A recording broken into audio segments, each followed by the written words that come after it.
Hello students, आज हम लोग आपको 12th standard Maharashtra board non profit chapter जो है अकाउंट्स का वो आपको हम बताएंगे कि कैसे सॉल्व करते हैं।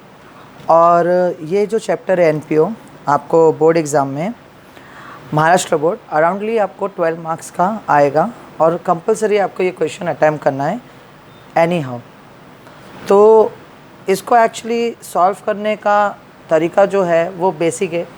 तो एक्चुअली एनपीओ चैप्टर जो है नॉन प्रॉफिट ऑर्गेनाइजेशन, ये एक्चुअली चैप्टर किस टॉपिक से और क्या मतलब है इस चैप्टर का। एक्चुअली ये चैप्टर जो है, इस चैप्टर के अंदर हम लोग ये चीज़ देखेंगे कि एक ऐसा भी बिज़नेस होता है जो बिज़नेस किया जाता है बट सोशल एक्टिविटी के लिए, लोगों की समाज सेवा के लिए, जिसके अंदर हमारा मेन इंटेंशन होता है कि लोगों को सर्विस देना, ना कि हमें प्रॉफिट कमाना। तो इसलिए इस चैप्टर का नाम इसी वजह से पड़ा है कि नॉन प्रॉफिट ऑर्गेनाइजेशन, मतलब फ़ायदा ना कमाने की बिज़नेस है, बल्कि ये लोगों को सर्विस देती है। ज़्यादातर हम देखते हैं एनजीओज़ है, कोऑपरेटिव सोसाइटीज़ है, गवर्नमेंट्स के काफ़ी ऐसे कॉर्पोरेट्स है, तो वो एक्चुअली ऐसी बहुत सारी कंपनियां हैं जो लोगों की सेवा करती है, ना कि प्रॉफिट कमाती है।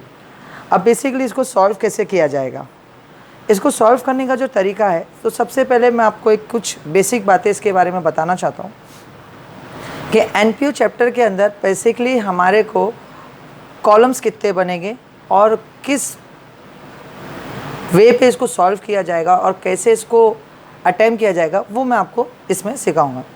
एक्चुअली पहले तो एनपीओ के अंदर हम लोग ये देखेंगे कि इसके अंदर लगभग 2 कॉलम बनते हैं। कॉलम नंबर 1 जिसको हम लोग इनकम एंड एक्सपेंडिचर के नाम से जानेंगे, और कॉलम नंबर 2 बेसिकली वो हमारा होगा बैलेंस शीट। और बैलेंस शीट जिस तरह आप लोग ने मेरा लास्ट वीडियो देखा होगा फाइनल अकाउंट का, तो उसमें एक्चुअली मैंने बैलेंस शीट्स के बारे में लगभग हर चीज़ें उसमें मैंने एक्सप्लेन किया हूँ। अब इनकम और एक्सपेंडिचर हमारे लिए कुछ न्यू है, और बेसिकली पढ़ने से ही समझ में आता है कि एक इनकम और एक एक्सपेंडिचर का मतलब क्या होता है, आपको पता है।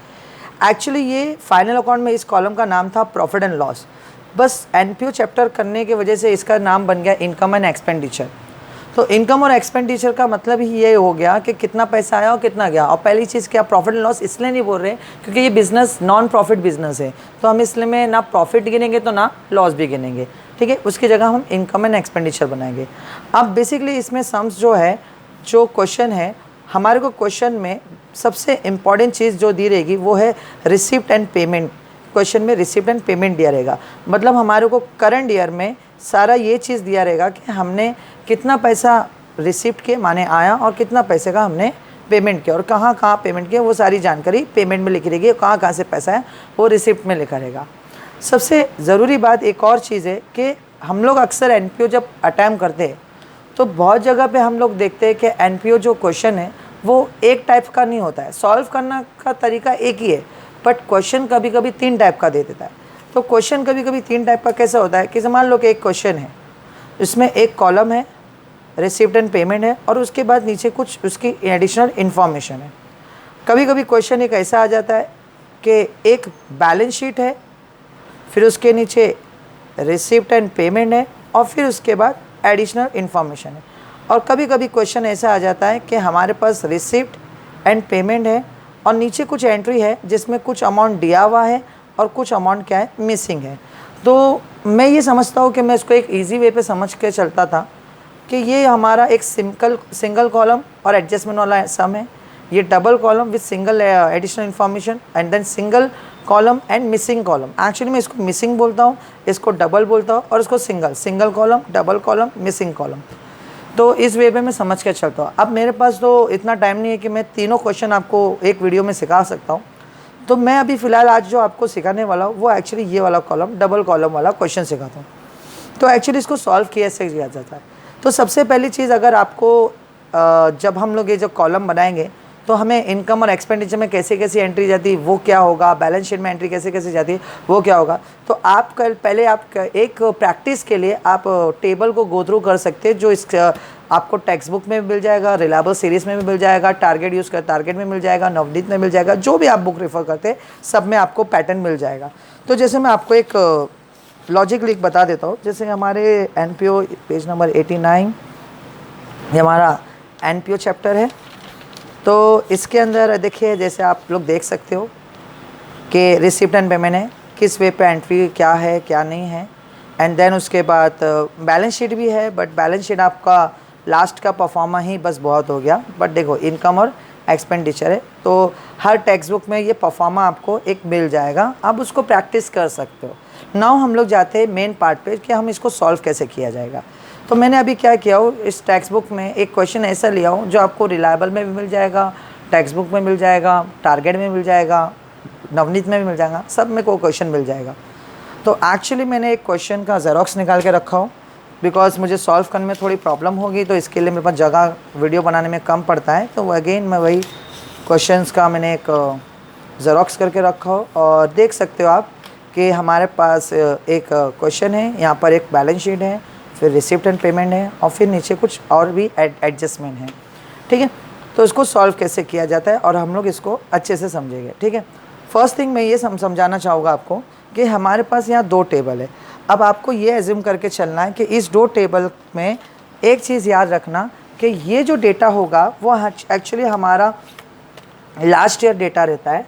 तो ये हमारा जो डेटा है ये LY डेटा है, सिर्फ आपको समझाने के लिए मैंने ये लिख दिया हूँ। एंड देन उसके बाद जो नीचे वाला डेटा है, मतलब ये हमारा नीचे वाला, ये हमारा करंट ईयर डेटा है, मतलब ये जो करंट ईयर में जो भी हो रहा है वो ये। और नीचे जो एडिशनल इन्फॉर्मेशन है वो बेसिकली जानकारी है कि क्या इश्यूज़ हो रहे, क्या मतलब किसी की वैल्यू घट रही, किसी की वैल्यू घट रही, ये चीज़ है हमारी एडिशनल इन्फॉर्मेशन पे। तो कैसे इसको सॉल्व किया जाएगा? तो पहली चीज़ क्या है ना, हम लोग सिंपल तरीका सीखते हैं। हम लोग क्या करेंगे, पहले हम इतनी सी चीज़ पढ़ लेंगे और उसके बाद हमारे पास बैलेंस शीट है, हम इसको रीड नहीं करेंगे। हम लोग क्या करेंगे, रिसिप्ट एंड पेमेंट रीड करेंगे, और उसके बाद यहाँ से रीड करके हम यहाँ चेक करेंगे, और अगर कोई भी मिलता जुलता होगा तो उसके आगे हम लोग क्या करेंगे, स्टार मार्क करेंगे। ओके, तो आई थिंक सो आपको इतनी बात समझ में आ गई होगी। तो लेट वी स्टार्ट द सम। तो सबसे पहली एंट्री जो है हम लोग क्या करते हैं, पहले क्वेश्चन रीड कर लेते हैं क्या लिखा हुआ है टॉप पे।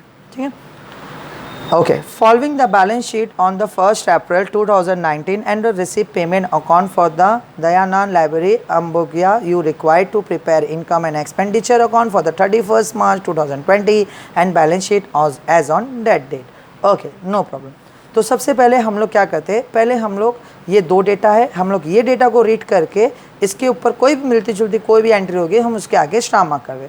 और मैं ये स्टार मार्क इस कॉलम के लिए मैं एक ब्लू पेन यूज़ कर रहा हूँ, तो आप ज़रा ध्यान से देखिए। तो मैं इसको रीड करके मैं इसमें चेक कर रहा हूँ। ओके, तो लेट वी स्टार्ट इट। सबसे पहले हम लोग रिसीप्ट साइड में देखेंगे, balance brought down cash and bank. कभी भी याद रखना, करंट ईयर के डेटा में जो बैलेंस ब्रॉट डाउन का कैश एंड बैंक होगा उसको हम लोग को करना है क्या, स्किप। ये कभी भी हम लोग क्या करेंगे, स्किप करेंगे। नेक्स्ट आता है मेंबर सब्सक्रिप्शन। तो सब्सक्रिप्शन ऊपर गई है, तो हम लोग ने एसेट्स में देखे नहीं, फिर सब्सक्रिप्शन में, हाँ देखो यहाँ है, तो हमने यहाँ पे भी स्टार मार्क कर दिया और यहाँ पे भी स्टार मार्क कर दिया। फिर उसके बाद है एंट्रेंस फीस। ऊपर गई एंट्रेंस फीस है क्या, नहीं है। फिर सेल्स ऑफ ओल्ड न्यूज़पेपर ऊपर है क्या, नहीं है। फिर उसके बाद higher for the lecture hall ऊपर कहीं है, नहीं है। इंटरेस्ट ऑन सिक्योरिटी ऊपर है क्या, नहीं है। लाइफ मेंबरशिप फीस ऊपर है क्या, नहीं है। मतलब हमने एक एक चीज़ रीड करे और ऊपर चेक करे, अगर एंट्री है तो स्टार मार्क करे, नहीं है तो छोड़ दिए। नेक्स्ट उसके बाद पेमेंट साइड, यहाँ पर सैलरी है पहली, तो ऊपर कहीं सैलरी है, नहीं है। Purchase a postage stamp, okay, यहाँ पर पोस्टेज स्टैम्प भी है, यहाँ पे भी है, तो यहाँ पे भी स्टार मार्क कर देता हूँ और यहाँ पे भी स्टार मार्क कर देता हूँ।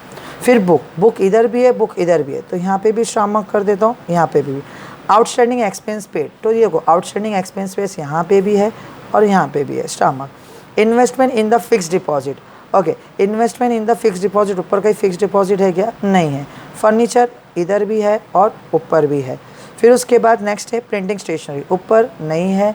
रेंट ऊपर मेरे ख्याल से नहीं है। बैलेंस क्लोज डाउन, ये स्किप नहीं करना, इसको रखना है। बट ऊपर cash in hand cash at bank है ना, तो ये लास्ट डेटा, ये भी मेरा लास्ट ईयर का डेटा है क्योंकि ये लास्ट ईयर का है ना, तो ये मेरा भी, ये वाला भी क्या होगा, मेरा स्किप हो जाएगा। ओके, हमको इसको भी स्किप करना है, लेकिन ये वाला स्किप नहीं करना है। तो जिस तरह हमने यहाँ से रीड करके इधर क्या कर दिए, स्टार मार्क कर दिए। फिर हम लोग जाते हैं नेक्स्ट एडजस्टमेंट। अभी हम एडजस्टमेंट पढ़ेंगे और एडजस्टमेंट पढ़ के हम इसमें भी चेक करेंगे और साथ ही साथ इसमें भी चेक करेंगे, और दोनों में कहीं रहेगा तो हम लोग क्या कर देंगे, स्टार मार्क कर देंगे। जैसे लिखा है डेप्रिशिएट ऑन बुक 10%, तो ऊपर डेप्रिशिएट बुक पे है, तो बुक मेरे ख्याल से गाइस यहाँ पे भी है, तो इस पे स्टार मार्क, और बुक मेरे ख्याल से यहाँ पे भी है, इस पे स्टार मार्क। फिर उसके बाद है डेप्रिशिएट ऑन फर्नीचर। तो डेप्रिशिएट ऑन फर्नीचर जो है वो एक्चुअली यहाँ पे भी है और ऊपर भी है। फिर उसके बाद नेक्स्ट एंट्री है 50% entrance fees, the whole amount life membership fees should be capitalize. तो एंट्रेंस फीस ऊपर है क्या, हाँ यहाँ पे है, और उसके बाद क्या बोला हुआ है, लाइफ मेंबरशिप फीस ये भी है इस पे स्टैम्प, बट ऊपर कहीं नहीं है। फिर उसके बाद है the value of the postage stamp was unused, that's 200। तो पोस्टेज स्टैम्प हमारा यहाँ पे भी है, कहाँ गया, ये यहाँ पे भी है और यहाँ पे भी है। तो जिस तरह हमारा ये स्टार मार्क करके हो गया है, आप इसको गो थ्रू करके देख सकते हो। ओके, मेरे पास थोड़ा कैमरा का व्यू ज़्यादा छोटा होने की वजह से, बट मैं जूम आउट करूँगा तो आपका थोड़ा ये सब कुछ छोटा हो जाएगा, बट आप ये एकदम आराम से अंडरस्टैंडिंग करके चलिए। आई होप सो आपको इतना कुछ समझा होगा। अब हम लोग चलते हैं हमारे अगले स्टेप पे, और अगला स्टेप हम लोग क्या करेंगे, जैसे हमारा ये स्टार मार्क करके हो जाएगा तो हम लोग अगला स्टेप पे सीधा हम लोग एक्चुअली कॉलम बनाएंगे। तो मैंने ऑलरेडी कॉलम बना के रेडी रखा हो फॉर रिकॉर्डिंग, टाइम मेरा बच जाएगा, दैट्स वाई मैंने पहले से कॉलम बना के रखा हो। और आप अच्छे से देख सकते हो कि एक तरफ हमारा इनकम एंड एक्सपेंडिचर कॉलम है और एक तरफ हमारा बैलेंस शीट का कॉलम है। तो आई होप सो आपको ये चीज़ दिख रही होगी। मैं इसके लिए बना के रखा हूँ रेडी, बिकॉज हमारा टाइम क्या हो जाए, इसमें सेव हो जाएगा, अदरवाइज़ फिर कॉलम बनाने में मेरा टाइम चलेगा। लेकिन एक चीज़ याद रखना, कॉलम जब भी आप बनाओगे तो इसको एकदम परफेक्टली नेमिंग दे के आपको करना है। ओके, तो let we started to next step. तो हमने वो कॉलम बनाने का स्टेप करेंगे। तो लेट वी कॉलम हमने बना के रेडी रख दिए, तो आप यही चीज़ अगला स्टेप पे आप कॉलम बना दोगे ना। अब आगे हम लोग जाते हैं कि हम लोग का पोस्टिंग करना है, ये हमारा इनकम एंड एक्सपेंडिचर है, ये हमारा बैलेंस शीट है, और हम लोग कैसे सॉल्व करेंगे, ये हमारा क्वेश्चन पेपर है। तो हम लोग सबसे पहले ये डेटा उतारेंगे, और जिस पे भी स्टार मार्क रहेगा हम उसको ऑन द स्पॉट हम लोग क्या कर देंगे, सॉल्व कर देंगे। ओके, तो मेरे ख्याल से मैंने एक एडजस्टमेंट पढ़ने में एक भूल कर दिया था, एक एडजस्टमेंट मेरा छूट गया था कि यहाँ पर लिखा हुआ है कि library had the member paying subscription. तो सब्सक्रिप्शन हमारा इधर भी था और सब्सक्रिप्शन हमारा इधर भी था, तो वो मैं भूल गया था, बट अभी मैंने देखा तो मुझे याद आया।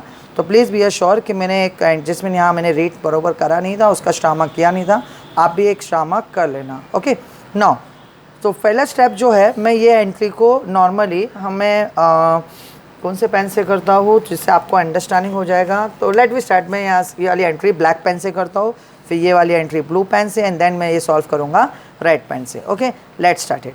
तो सबसे पहली एंट्री हमारी यहाँ पर है कैपिटल फंड। अगर आप देख सकते हो तो पहली एंट्री हमारी कौन सी है, कैपिटल फंड, और इस पर स्टार मार्क हो या ना हो आप इसको इनर कॉलम में ही लिखोगे, यहाँ पर आएगा कैपिटल फंड, और कितना अमाउंट है 7,50,000, और इनर कॉलम में, और इसके नीचे लगभग 4-5 लाइन में ऐसी छोड़ दूंगा। फिर उसके बाद नेक्स्ट एंट्री क्या है, सब्सक्रिप्शन रिसीव इन एडवांस। अच्छा, सब्सक्रिप्शन का मतलब क्या है, सब्सक्रिप्शन का मतलब है कि इतना बड़ा जो एनजीओ है तो इनके पास तो पैसा तो थोड़ा बहुत रिक्वायरमेंट लगेगा ही वो बिज़नेस चलाने के लिए, तो प्रॉफिट भले कमाए ना कमाए, लेकिन इनको कहीं ना कहीं से कुछ पैसा चाहिए। तो जो भी इसमें मेंबर्स होते हैं या बैंक गवर्नमेंट होती है, तो इस कंपनी को सब्सक्रिप्शन मिलता है। तो इनके पास पहले से कुछ एडवांस 3,000 का पड़ा था, बट ये एलवाई है, माने पिछले साल वो एडवांस था।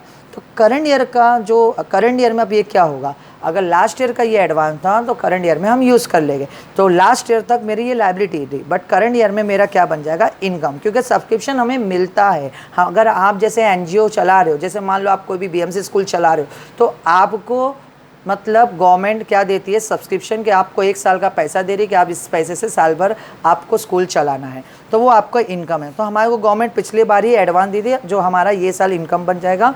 तो मैं यहाँ पर लिख दूँगा बाय सब्सक्रिप्शन रिसीव इन एलवाई बोले तो लास्ट ईयर, पिछले साल ही मिल गया था। मैं शॉर्टकट लिखा हूँ, सब्सक्रिप्शन आप फुल फॉर्म लिखना please guys, time video short करने की वजह से मैं शॉर्टकट लिख रहा हूँ। ओके, तो कितना अमाउंट है, यहाँ पर अमाउंट आया, तो ये मेरा है 3,000, और स्टार मार्क है वो भी एक नहीं दो है, तो इसके लिए इनर कॉलम में लिखा। फिर इसका स्टार मार्क है, फिर इसके बाद नीचे देखा तो नीचे क्या लिखा हुआ है, मेंबर सब्सक्रिप्शन, कितना अमाउंट लिखा हुआ है 1,80,000, तो 1,80,000 सब्सक्रिप्शन। अब ये मेरा कौन सा डेटा है? करंट ईयर डेटा, मतलब करंट ईयर में मुझे सब्सक्रिप्शन कितना मिला है? 1,80,000 रुपये मिला। तो यहाँ पर फिर उसको क्या करता हूँ, मैंने बोला है ना कि मैं इस कॉलम के लिए ब्लू पेन यूज़ करूँगा, तो आप याद रखना। तो यहाँ पर इनर कॉलम में plus subscription receive in current year, और कितना अमाउंट मिला मुझे इसका अमाउंट मिला है 1,80,000। तो कुल मिला के मेरे पास हो गया 1,83,000 का सब्सक्रिप्शन मिला। मुझे कितने का सब्सक्रिप्शन मिला? 1,83,000 का मुझे क्या मिला? सब्सक्रिप्शन मिला। ओके, आई होप सो समझ में आ गया होगा। उसके बाद जाते हैं हम नेक्स्ट एंट्री में। अब स्टार मार्क है, 2 स्टार मार्क है, एक नहीं, तो दूसरे स्टार मार्क के लिए हम नीचे चेक करेंगे। और जब नीचे चेक करें तो हमने ये चेक करे कि 4th एडजस्टमेंट लिखा हुआ है, library had 2,000 member paying the subscription 100 each. Total 2,000 member है और हर मेंबर 100 रुपया भरेगा। तो कितना कैलकुलेशन हो गया? तो हम एक रफली कर लेते हैं यहाँ पर। तो मैं अगर गलत नहीं हूँ तो अगर 2,000 मेंबर लोग हैं और हर मेंबर 100 रुपीज़ देगा, तो कुल मिला के अगर मैं मल्टीप्लाई करता हूँ तो अमाउंट जो होता है वो होता है तुम्हारा 2 लाख रुपया। मतलब हमें हर साल 2 लाख मिलना चाहिए, लेकिन हमें कितना मिला है? 1,83,000। तो मतलब कम मिला है ना। तो हम लोग को क्या करना है? 2 लाख रुपए मिलना चाहिए था, जिसमें मिला है 1,83,000। तो कितना कम मिला हुआ है? तो उसको माइनस करके देखेंगे, 0 0 0। अब कैरी करना पड़ेगा मुझे, यहाँ पर 9, यहाँ 10 में से 3 गया तो 7, 9 में से मतलब 17,000 मुझे करंट ईयर में कम मिला हुआ है। तो क्या करेंगे हम इसमें? सिंपल तरीका, प्लस करेंगे, 17,000 ही हमें और मिलाना है, तब जाके ये मेरा क्या होगा? 2 लाख रुपया। लेकिन लिखेंगे क्या इसके आगे? इसके आगे लिखेंगे outstanding subscription for current year, मतलब ये साल का 17,000 बाकी है। और जब तक ये 17,000 नहीं मिलता तो आपके लिए क्या है? वो एसेट्स है। तो मैं एसेट्स में डाल दूंगा, और ये मेरा एसेट साइड है, और यहाँ एसेट्स में लिखूंगा आउटस्टैंडिंग सब्सक्रिप्शन फॉर CY माने करंट ईयर, और कितना अमाउंट है? 17,000 रुपीज़। तो आई होप सो आपको ये समझा होगा। नाउ फिर हम लोग जाते हैं अगली एंट्री में। तो सब्सक्रिप्शन का क्लियर समझ में आया। ये 3,000 पिछले साल का है जो ऊपर वाले कॉलम से मिला, इसलिए ब्रैकेट में लिखा हूँ। करंट ईयर में 1,80,000 मिला, कुल मिला के 1,83,000 मिल गया। लेकिन एडजस्टमेंट में लिखा है कि 2,000 मेंबर है, हर मेंबर 100 रुपया देगा, तो इसका मतलब 2 लाख आना चाहिए, आया है खाली 1,83,000। तो मतलब 17,000 अभी भी आना बाकी है। और जब तक 17,000 नहीं आता तब तक हमारे लिए ये क्या है? एसेट्स है। तो मेरे हिसाब से आपका ये डाउट्स क्लियर हुआ होगा। अब आप लोग आगे जाते हैं नेक्स्ट स्टेप पे। अब नेक्स्ट स्टेप में हमारा क्या है? नेक्स्ट एंट्री तो हमारी है आउटस्टैंडिंग एक्सपेंसेस।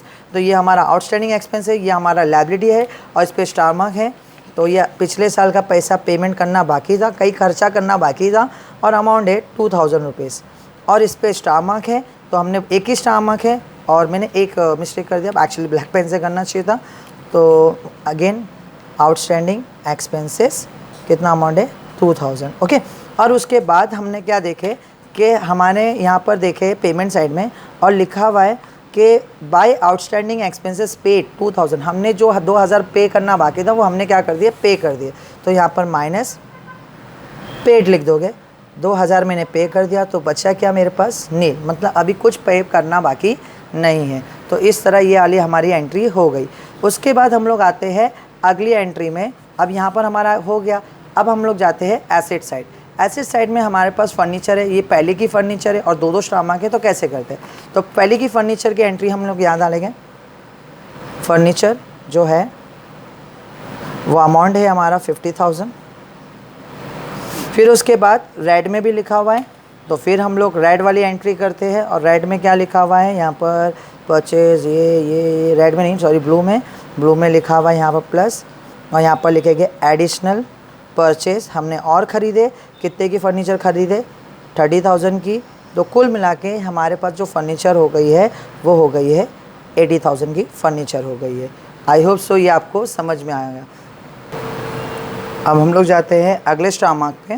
तो हमारा अगला स्टार मार्क जो नीचे दिया हुआ है वो दिया हुआ है depreciate on furniture dates 8.5% per annum. अब एक चीज़ ये समझ लीजिए कि हमें डेप्रिशिएट करना है। डेप्रिशिएट बेसिकली हमारे को वैल्यू कम करना है। अब यहाँ पर क्या कंडीशन आती है कि हमारे पास दो फर्नीचर है, एक फर्नीचर तो पहले से पुराना है और एक फर्नीचर हमने एडिशनल ख़रीदे। तो इन दोनों के अंदर हमारे को एक चीज़ याद रखना, 50,000 मेरा ओल्ड फर्नीचर है जो मतलब पूरे साल यूज़ हुआ है, लेकिन जो दूसरा फर्नीचर है 30,000 का वो हमने साल के बीच में ख़रीदे। तो हमने जितने महीना यूज़ करे उतना ही महीने का हमें डैप निकालना है। तो कैसे करना है, तो मैं एक रफ़ कॉलम यहाँ पर लेता हूँ। जैसे मान लो एक 50,000 का फर्नीचर है और ये मेरा 30,000 का फर्नीचर है। अगर मैं गलत नहीं हूँ तो 50,000 मल्टीप्लाई बाई 8.5 डिवाइड बाई 100, और उसके बाद यहाँ पे भी 30,000 मल्टीप्लाई बाई 8.5 डिवाइड बाई 100। लेकिन मसला कैसा है कि ये पूरे साल का होगा, बट ये कब ख़रीदे, तो देखो इधर लिखा हुआ है कि हमने ये फर्नीचर जो ख़रीदे वो 1 जुलाई 2019 को ख़रीदे। तो माने मार्च तक गिनना पड़ेगा, जुलाई, अगस्त, सितंबर, अक्टूबर, नवंबर, दिसंबर, जनवरी, फरवरी, मार्च, टोटल कितना हो गया 9 मंथ। तो मतलब हमने सिर्फ इसको 9 महीना यूटिलाइजेशन करे, 9 महीना ही यूज़ करे। तो देखते हैं अभी हम लोग पहले इसका निकाल लेता हूँ, 0 कट 0 कट 0 कट 0 कट। अब 8.5 को अगर हम लोग 500 से मल्टीप्लाई करेंगे तो आप प्लीज़ करके देख सकते हो, इतना तो आप कर ही सकते हो। तो आपको आंसर जो आ जाएगा वो 500 मल्टीप्लाई बाई 8.5 करेंगे तो आपको आंसर आ जाएगा 4250। गाइस मेरे पास टाइम शॉर्ट होने की वजह से मैं आप कैल्सी यूज़ कर रहा हूँ, बट आपको कैल्सी यूज़ नहीं करना है बिकॉज आपको बोर्ड एग्ज़ाम में कैल्सी अलाउड नहीं है। तो प्लीज़ प्रैक्टिस करना है आपको, बट मुझे वीडियो शॉर्ट करने की वजह से मैं ये कर रहा हूँ। नाउ ये भी 0 0 कट कर दिया, 0 0 9 3 3 9 3 4 12, राइट। और फिर उसके बाद 4 1 4 और मेरे यहाँ पर आ जाएगा 4 6 4 7 आ जाएगा मेरा, ठीक है। तो 4 7 28, तो बरोबर। और बचा कितना 23 में से 28 2 गया, 4 5 20, तो बचा कितना 75 मल्टीप्लाई बाई 3 मल्टीप्लाई बाई 8.5, ठीक है। ये मल्टीप्लाई, ये तीनों मल्टीप्लाई बचा, तो आंसर कितना आता है 75 मल्टीप्लाई बाई 3 मल्टीप्लाई बाई 8.5। तो इसका आंसर आ रहा है एक्चुअली 1912.5। तो 0.5 है, 1 रुपये बड़ा कर लेते, 1913 कर लेते। तो दोनों मिला के कितना डेप्रिशिएट हो गया, तो ये हो गया हमारा 4250, ठीक है। और ये है मेरा 1913। तो एक्चुअली दोनों मिला के आंसर हो गया 6163। तो ये हमारा आंसर आ गया 6163। तो आई होप सो आपको समझ में आया होगा। बेसिकली क्या है ना बेटा, इसके अंदर बच्चा ये है कि हमारे को थोड़ा सा ध्यान देना पड़ेगा कि महीने का ये, अगर ये साल भर का होता तो इतना ज़्यादा परेशानी नहीं होती थी, इजीली सॉल्व हो जाता था। तो हमारा आंसर यहाँ पर आया कितना 6163। तो हम यहाँ पर माइनस डेप्रिशिएट और लिखेंगे कितना परसेंट है 8.5% और लिखेंगे 6163। और इसको 80,000 में से अगर मैं माइनस करता हूँ 6163 तो मेरा आंसर बचता है 73,837। और 6163 मेरे लिए प्रॉफिट है या लॉस, एक्चुअली डेप्रिशिएट है, वैल्यू एसेट्स की कम हो रही तो हमारे लिए लॉस है। तो हम लोग इसकी सेकेंड इफेक्ट कहाँ दिखाएंगे, तो हम इसका सेकेंड इफेक्ट जो दिखाएंगे वो हमारा एक्सपेंडिचर में दिखाएंगे। और एक्सपेंडिचर में लिखेंगे हम लोग टू डेप्रिशिएट ऑन किस पे, फर्नीचर। और कितना अमाउंट है 6163। इस तरह, सॉरी इनर में नहीं, बाहर लिखो बिकॉज ये तो डायरेक्टली सॉल्व हो गया, ठीक है। आई होप सो ये समझ में आया होगा। नाउ हम लोग जाते हैं अगले स्टेप पे। अगला स्टेप बोले तो वही अगली एंट्री पे। तो हमारा अगला एंट्री जो है वो क्या है वो देखते हैं। तो अगली एंट्री जो है हमारी बुक है। अगेन बुक पे कितने स्टामार्क है, 2 स्टामार्क है। तो पहले तो पुराना डेटा मेरा ओल्ड है, ये पहले से मेरे पास कितने की बुक पड़ी हुई है, तो पहले से मेरे पास बुक पड़ी हुई है 6,50,500। फिर हमने यहाँ पर देखे तो इधर भी पेमेंट में लिखा हुआ है बुक परचेस, हमने कुछ एडिशनल ख़रीद के लाए। तो ये ब्लूम पेन से मैं कर दूँगा, यहाँ पर आएगा प्लस एडिशनल परचेस। और कितना एडिशनल परचेस किया इसमें 1 लाख रुपीज़। तो टोटल कितना हो गया 7,50,500, ठीक है। अब सॉरी वीडियो से बाहर चले गया था। 6,50,500 प्लस 1 लाख और कितना हो गया 7,50,500। फिर उसके बाद इस पर भी हमारे को क्या करना है, एज यूजुअल इधर भी कुछ लिखा हुआ है डेप्रिशिएट ऑन बुक 10% है। और हमारे पास यहाँ पर 2 बुक है, एक है 6,50,000 की है 500, 6,50,500 और दूसरा है 1 लाख रुपीज़। अब इस पर भी हमारे को 6,50,500 हमारा 10% डिवाइड बाई 100 और इधर कितना है हमारा 1 लाख रुपीज़, मतलब मल्टीप्लाई बाई 10 डिवाइड बाई 100। लेकिन यहाँ पे क्या है, zero cut zero cut zero cut zero cut, तो आंसर आ गया यहाँ का 65050 आ गया। बट यहाँ का आंसर कितना है, अब यहाँ 1 लाख मैंने कब ख़रीदा था, तो देखो यहाँ बुक लिखा हुआ है और बोला हुआ है कि हमने ख़रीदे थे 1 अक्टूबर को, तो अक्टूबर से हम लोग मार्च तक गिनेंगे, तो अक्टूबर, नवंबर, दिसंबर, जनवरी, फरवरी और मार्च, मतलब 6 महीना। तो इसके लिए इसको मल्टीप्लाई बाई 6 डिवाइड बाई 12, और zero cut zero cut zero cut zero cut, 6 1 6, 6 2 12 और 2 1 2, 2 5 10, मतलब 5000 रुपया आ रहा है इसका। ठीक है, तो दोनों मिला के कितना हो गया बच्चा, ये दोनों को मिला के अगर हम मिलाएंगे तो 0 5 0 और फिर 5 + 5 10, 1 कैरी, और इधर भी आ गया 7। आई होप सो यही आंसर होना चाहिए, 70050। ठीक है, तो 65050 + 5000, तो आंसर है 70050। तो हम लोग यहाँ पर क्या करेंगे, इसको डेप्रिशिएट करेंगे, माइनस डेप्रिशिएट, और कितना परसेंट है, 10% है, 70050। और जब इसको माइनस करेंगे तो माइनस करके आंसर कितना आएगा, तो 750500 आंसर आया 6,80,450।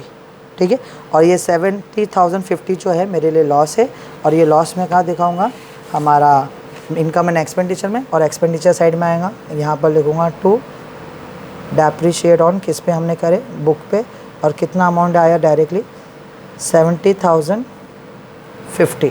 क्लियर, ये हमारा बुक की वाली की वैल्यू हो गई। फिर उसके बाद हम लोग नेक्स्ट एंट्री पर जाते हैं। नेक्स्ट है स्टॉक ऑफ पोस्टेज स्टैम्प। अच्छा, हमारे पास पोस्टेज स्टैम्प का स्टॉक है और वो लास्ट ईयर का है। ठीक है, तो फिलहाल मैं उसको क्या करता हूँ, पहले मैं एसेट्स में लिखता हूँ और यहाँ पर लिखता हूँ स्टॉक ऑफ पोस्टेज स्टैम्प, और कितना अमाउंट है बेटा, उसमें लिखा होगा 500। प्लीज़ आप क्वेश्चन सामने रखना प्लीज़ बेटा। तो 500 हमारा यहाँ पर क्या है, अमाउंट है ना। उसके बाद नेक्स्ट पे हम लोग क्या देखेंगे, इसके नीचे भी कुछ दिया हुआ है, और नीचे लिखा है हमने और पोस्टेज स्टैम्प खरीदे, कितने में, purchase of postage stamp 1500 stamp आके ना, इसके वजह से हमने चेक करे। फिर यहाँ पर आएगा प्लस परचेज कितना 1500, तो पहले से 500 का था और 1500 को लाए, तो कितना हो गया हमारे पास 2000 का। अब एडजस्टमेंट में क्या लिखा हुआ है मालूम है क्या, एडजस्टमेंट में लिखा हुआ है the value unused postage stamp was 200, मतलब हमारे पास 2000 का पोस्टेज स्टैम्प था और 2000 का अभी अनयूज है, तो मतलब यहाँ पर ये बोलना चाहता है कि माइनस 1800 यूज़ हो गया और 200 अभी है, तो 1000 यूज़ हो गया, तो मतलब इसका मतलब हमने इसको यूज़ करके फेंक दिया, तो यहाँ पर यूज़ लिख देंगे। ठीक है, और फिर यही सेकेंड इफेक्ट कहाँ आएगा इसका, 1800 का, 1800 का हमारा एक्सपेंडिचर क्योंकि माइनस हो रहा है, और यहाँ पर लिखेंगे टू पोस्टेज स्टैम्प यूज़, कितने का यूज़ करें हमने, 1800 का। अगेन मैं आपको बता दे रहा हूँ, 500 रुपये का पहले से था, 1500 का और ख़रीदे, टोटल 2000 का मेरे पास पोस्टेज स्टैम्प हो गया, और जिसमें से 200 अनयूज़ है, तो 1800 क्या हो गया, यूज़ हो गया, तो इसका सेकेंड इफेक्ट यहाँ आ गया। तो आई होप सो ये आपका डाउट्स क्लियर होगा। फिर उसके बाद नेक्स्ट एंट्री हमारी है इन्वेस्टमेंट ऑन इन सिक्योरिटी, इस पर कोई star mark I hope so नहीं है, तो इसको हम लोग यहाँ पर लिख देते हैं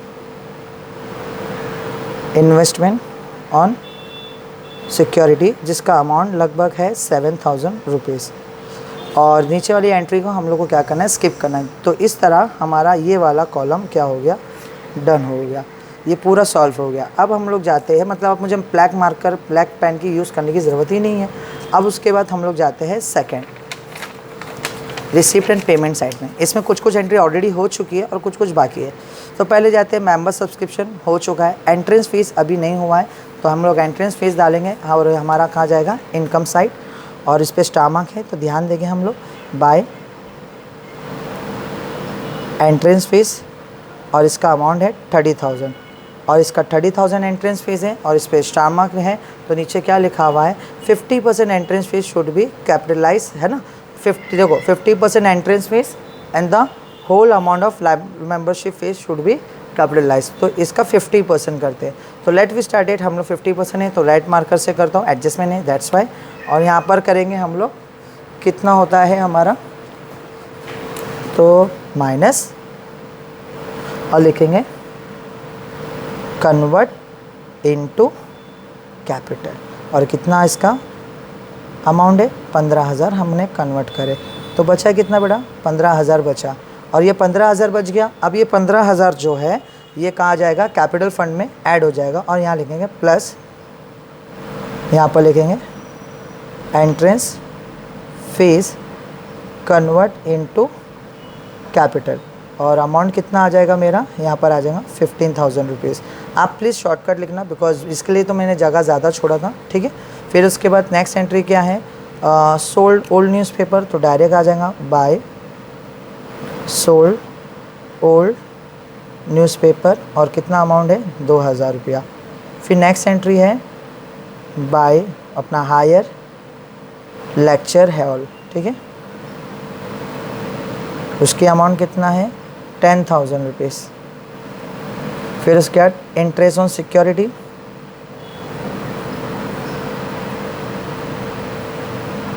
गाइस मैं फास्ट लिख रहा हूँ बिकॉज आप नॉर्मली आप प्लीज़ देख लेना। फिर उसके बाद लाइफ मेंबरशिप फीस, इस पे स्टार मार्क है तो ध्यान से करेंगे। अमाउंट है 10,000, और उसके बाद उसमें लिखा हुआ है whole amount of life membership to be capitalize. इसका तो पूरा अमाउंट को कन्वर्ट करना है, तो इसको माइनस कन्वर्ट इनटू कैपिटल, कितना 10,000 रुपीज़। तो बचा कितना इधर नील, और यहाँ पर आ जाएगा प्लस, और लिखेंगे क्या, लाइफ मेंबरशिप फीस कन्वर्टेड, कितना अमाउंट है 10,000 रुपीज़, ठीक है।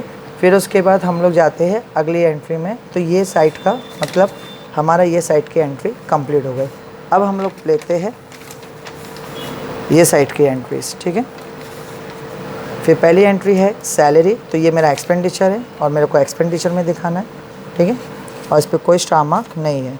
यहाँ पर आएगा टू सैलरी, अमाउंट है 24,000। फिर उसके बाद है purchase of postage stamp, already हो चुका है, बुक भी हो चुका है, आउटस्टैंडिंग एक्सपेंसेस भी हो चुका है, इन्वेस्टमेंट इन फिक्स डिपॉजिट, तो ये यहाँ पर आ जाएगा इन्वेस्टमेंट ऑन एफडी, और कितना अमाउंट है वो है अमाउंट 50,000। फिर उसके बाद आता है फर्नीचर, हो चुका है, प्रिंटिंग स्टेशनरी नहीं हुआ है, तो यहाँ पर आ जाएगा प्रिंटिंग स्टेशनरी, जिसका अमाउंट है हमारा प्रिंटिंग स्टेशनरी का अमाउंट है 6,000। फिर हमारा है रेंट। आप क्वेश्चन प्लीज़ आप देखते रहिए, बिकॉज अगर मैं क्वेश्चन दिखाऊंगा तो पूरा सोल्यूशन छुप जाएगा। फिर उसके बाद है बैलेंस क्लोज डाउन, ये जो है दिया हुआ है कैश और बैंक, तो हमारा यहाँ पर आ जाएगा एसेट्स में, तो ये मेरा कैश है, कितना अमाउंट है 9,500, और उसके बाद हमारा क्या है बैंक है, जिसका अमाउंट है मेरा 43,000। तो इस तरह हमारे यहाँ पर सारी एंट्री आई थिंक सो ये वाली कॉलम की हो गई है, तो ये वाला कॉलम मेरा डन हो गया। फिर उसके बाद हम लोग चेक करेंगे, इसमें डेप्रिशिएट हो चुका है, ये भी हो चुका है, 50% एंट्रेंस फीस ये भी हो चुका है, लाइब्रेरी ये भी हो चुका है, वैल्यू मतलब ये भी पूरा सॉल्व हो चुका है। इसका ये मतलब हुआ कि हमने पूरा जितना डेटा था हमने यहाँ पर सोल्यूशन में उतार दे। अब हमारा डेटा जो हो गया है पूरा, तो अब हमारा काम क्या है, हमारे को इसको टैली करना है। तो सबसे पहले मैं टैली करना है तो हमें कहाँ से शुरू करना पड़ेगा, इनकम और एक्सपेंडिचर से। तो let we start at Tally. तो मैं अभी फास्ट कैलकुलेशन के लिए मैं कैलसी यूज़ करूँगा, बट आपको कैलसी नहीं यूज़ करना है। मैं बार बार वीडियो में बोल चुका हूँ, प्लीज़ कैलसी यूज़ नहीं करना है, वीडियो का ड्यूरेशन ज़्यादा बड़ा हो जाएगा, इस वजह से मैं इसको शॉर्ट कर रहा हूँ। तो देखते हैं यहाँ पर पहला क्या है। तो यहाँ पर दिया हुआ है पहला 6163 प्लस 70,050 प्लस 1,800, 24,000, 6,000 और 18,000। तो कुल मिला के कितना हो गया, 6163, 70,000, 18, 24,000, 6,000, 18,000। तो यहाँ का टोटल हो गया 1,26,013, ठीक है। अब ये इधर का टोटल है, बट अभी हम लोग कंफर्मेशन पे नहीं आए। फिर हम लोग आते हैं एक्सपेंडिचर साइड में। यहाँ पर है 2 लाख का सब्सक्रिप्शन, 15,000 का एंट्रेंस फीस, और फिर हमारा 2,000, फिर यहाँ का 10,000, फिर यहाँ का 5,000। तो देखते चेक करते, 2 लाख 15, 2, 10, 5,000। तो ये टोटल करके मुझे अमाउंट कितना आ रहा है मालूम है क्या, 2,32,000, राइट। अब इसमें से बड़ा कौन सा है गाइस, मेरे ख्याल से इनकम ज़्यादा है, एक्सपेंडिचर कम है, तो इसके लिए हम लोग 2,32,000 यहाँ पे भी लेंगे, अकाउंट क्लोज, 2,32,000 इधर भी लेंगे, अकाउंट क्लोज, और बड़े वाले को छोटे वाले से क्या करेंगे हम लोग माइनस। तो माइनस करके 1,26,013, ठीक है। 2,32,000 माइनस 1,26,013, आंसर आ रहा है 1,05,000। और इसको कम की जगह लिखेंगे, ये सबसे कम है, और यहाँ पर लिखेंगे 2 income excess over expenditure, bracket में लिखेंगे सरप्लस। और सरप्लस मतलब प्रॉफिट है, हमें को ज़्यादा पैसा मिला और ये हमारा यहाँ पे प्रॉफिट आ गया। अब ये पैसा हमारा कहाँ जाएगा, ये हमारा पैसा कैपिटल में, अगर लॉस होता तो माइनस, फ़ायदा हुआ तो ऐड। तो ये मेरा कैपिटल है और इसमें मैं प्लस करूँगा और यहाँ पर सिर्फ लिखूँगा सरप्लस। और कितना अमाउंट है, 1,05,987। तो देखते हैं कितना होता है इसका टोटल, ठीक है। अब हम करते हैं पहले लायबिलिटी का, तो हम इसको पहले टोटल करके बाहर डाल देते हैं। यहाँ का है 7,50,000, 15,000 प्लस 10,000 और प्लस ये फ़ायदा आया 1,05,987। तो गाइस यहाँ का टोटल आया 8,80,987। और मेरे ख्याल से यहाँ का टोटल भी कितना होगा, 8,80,987, ठीक है। ये इधर का टोटल है। अब देखते हैं इधर का टोटल कितना होता है। तो पहला है 17,000, फिर उसके बाद है 73,837, फिर उसके बाद है 6,80,450, फिर उसके बाद है 200, फिर उसके बाद है 7,000, ठीक है।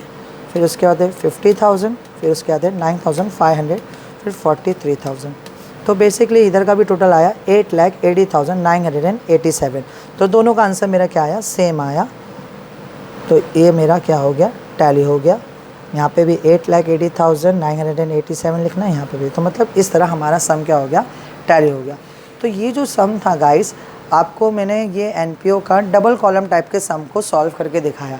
अब आपको ये प्रैक्टिस जितना करोगे, आप एक चीज़ ये याद रखना, हर सम अगले सम से 70% 60% लगभग सेम ही होता है। बस हमें थोड़ा आइडिया लेके अपना ट्राई करना है और ज़्यादा कुछ नहीं है। डबल कॉलम में तो सीधी सी बात है, अगर पहला कॉलम सॉल्व हो गया तो आगे का स्टेप बहुत जल्दी जल्दी सॉल्व हो जाएगा।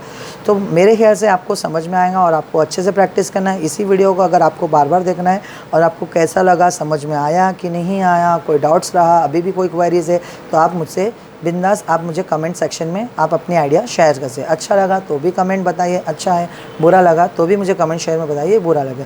तो इस तरह ये हमारा एनपीओ चैप्टर जो है 12 मार्क का चैप्टर जो है कंप्लीट हुआ। आई होप सो आपको वीडियो अच्छा लगा होगा। अगर अच्छा लगा है तो प्लीज़ कमेंट सेक्शन में अपना कमेंट करें। Thank you so much.